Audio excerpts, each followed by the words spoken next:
This is my jewelry box. Maybe not everybody has one, but my mom had one, and I think lots of women have jewelry boxes. This is kind of fun and funky and fabulous. And in the top is where I keep all my rings. Today, I'm going to tell you the story of this ring. This is my class ring, and it has quite a story to it. Hey everybody, it's Grandma Sheri, and this week I'm just going to tell you a story, which is one of the things that I love to do the most, and it's about my class ring. I could put it on this finger quick. I got my class ring from Orangeville High School. We had just moved to Orangeville, and that was a difficult move because I was 15 and all of a sudden I was not living where I had always lived, and I had to start over with friends and start over in a very different school. And that's the year you pick your class ring, or you did back in my day. No, in my parents' day, the whole class got the same ring. Maybe their sophomore year in school, and that's what made it a class ring. Everybody wore the same ring. And my mom wore her class ring all through my childhood. She always had that on, or, frequently would wear it. My dad had a class ring from both his high school and his college days, and I loved his college ring. It was so pretty. He didn't wear them very often, but he had them. And so, they were really a supporter of letting me get a class ring.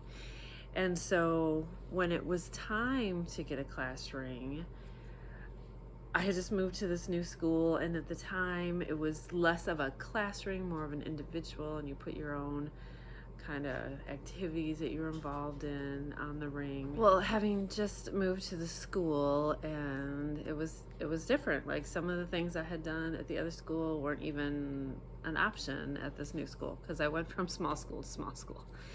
But so that was hard to choose. That was really hard to choose. So this was the first year that Jostens allowed or sold a Black Hills Gold. I don't know if you can see that. If that's gonna a Black Hills Gold class ring. So there are the leaves, and that I could identify with because my family's from South Dakota, and Black Hills Gold is a big thing in South Dakota. My mom had several pieces. I had one other piece from my grandpa, and I was like, okay, this is great. And I loved this ring. I picked my dad's birthstone because I just thought it was prettier in the ring because it's at that light green color. And they even let me, at the time, you could get your signature engraved. I don't know if you'll be able to see this, but you could get your signature engraved in the ring. And so it was like so cool. I was really excited, and I wore this ring for all through high school, all through college, and then I was wearing it as a young adult. And I got married rather young, so first couple of years of my marriage I was wearing it, and then one day it disappeared. And this is so bizarre. I was at church, and it was just bothering me a little bit, and we were standing, and so I had taken it off and just put it on my seat right behind me next to my purse and my Bible, and everything was just sitting right there. And really 2 minutes later we went to sit down. It was a very brief amount of time. I turned around and it was gone. It was just gone. It was nowhere. And I was like frantically, as church was going on, trying not to be interruptive, like looking under, like, did I bump it? Where is it? Later I talked to people that, maintain the building, and I just did everything to find this ring. It was gone. And my heart was so sad. I mean, I was so disappointed. This ring meant so much to me. My parents had bought it. It was in that weird transition time. I felt like I honored, I had this representation of my family between my dad and the Black Hills Gold, both my parents, like in a time where I didn't really feel like I had roots. Like, this reminded me I did. And it was just gone. And it was gone for years. So we're gonna, fast forward until it's time to maybe buy my daughter a class ring.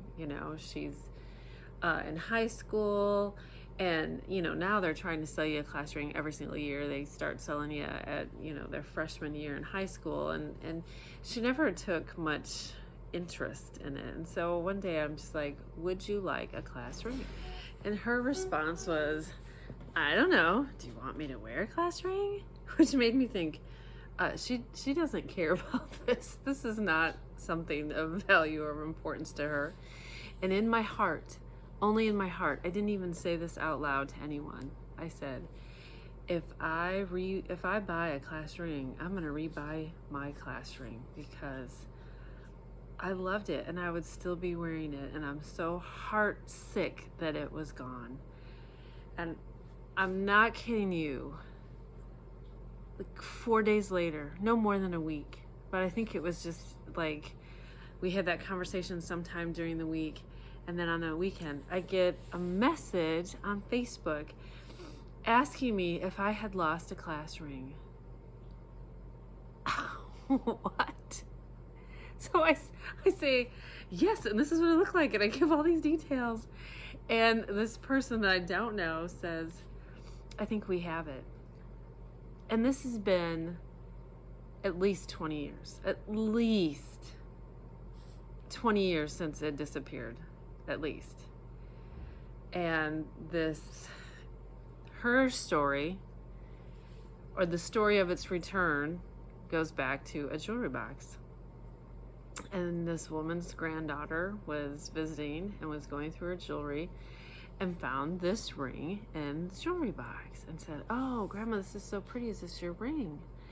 And the woman said, actually, no, I found it in the parking lot of a Home Depot 20 some years ago. But it's got the person's name inside of it. And I just don't know how to figure out who to give it back to. And so they saw the school name, they saw my name, and the young millennial-ish granddaughter said, oh, we can figure that out. It got on Facebook and blah blah blah, hence the message. Later that day I was meeting them, they were returning it to me. It was a little beat up, just a little bit, and it no longer really fit me. So I did send it back to Justin's and got it sized. But it returned to me after 20 years. This is really a legacy piece for me. I really feel like this is the legacy piece for me. The really interesting thing about this story is my dad has a similar story. So my dad had his class ring. Of course, he grew up in South Dakota, and one summer, they were going out to the hills, and they stopped at the river kind of in the middle and did some fishing and swimming and whatever. And when they got out of the water, my dad did not have his ring, and they looked and looked and looked and couldn't find it, and so he lost his ring too. So then the next spring they were doing something, I think this is the right timeline, I could be wrong, but they were going out to the hills again. They had cousins over there. And he asked his parents, hey, do you mind, could we stop again and look? There had been, I don't know if there had been some drought, but, some of the water had receded some over the winter or whatever. I don't know. They stopped to look for it, and he found that ring. He found that ring that had been sitting out in the elements, right? Like, it's just insane. It's incredible. But we both lost our rings in very real, like, they're never coming back kind of situations. How my ring got from inside the church I attend to the parking lot of Home Depot, I have no idea. I have some theories, but nothing's proven. But it came back to me, and it came back to me in such a miraculous way just after I had said that in my heart. Now, Emma never really wanted a class ring. She never took any interest, and I thought they're expensive. I don't need to spend it if you're not really interested. But my daughter Elise was really interested in a class ring, and so she is carrying on that legacy. She's got a really nice class ring, and I was really excited to get it for her because it was important to her. It was special to her, and so now we all, she and I, my dad, we all have our class rings back, and what an incredible story. So I don't know if you've lost anything, if you've anytime I lose something, I do say this little prayer. I say, anything that's been lost, let it be revealed. Anything that's been hidden, let it be exposed. And we usually find it. We usually find it after I've prayed that. Sometimes it's not like instantly, but we usually find it.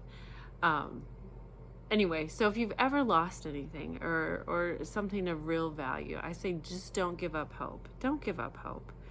For me, it took 20 years, but it came back, and this is just a ring, but it is a symbol of something important to me. So, if this can be returned, other things can certainly be returned in one's life. So that's my story this week. I hope you have a great week. I hope that you see some things that were really important to you return to your life in one way or another. And know that, I'm cheering for you. I'd love to hear your legacy journeys, whatever it is, or those stories that brought something back to you. That's always exciting to hear too. So please like and subscribe, hit the bell for notifications, and have a great week.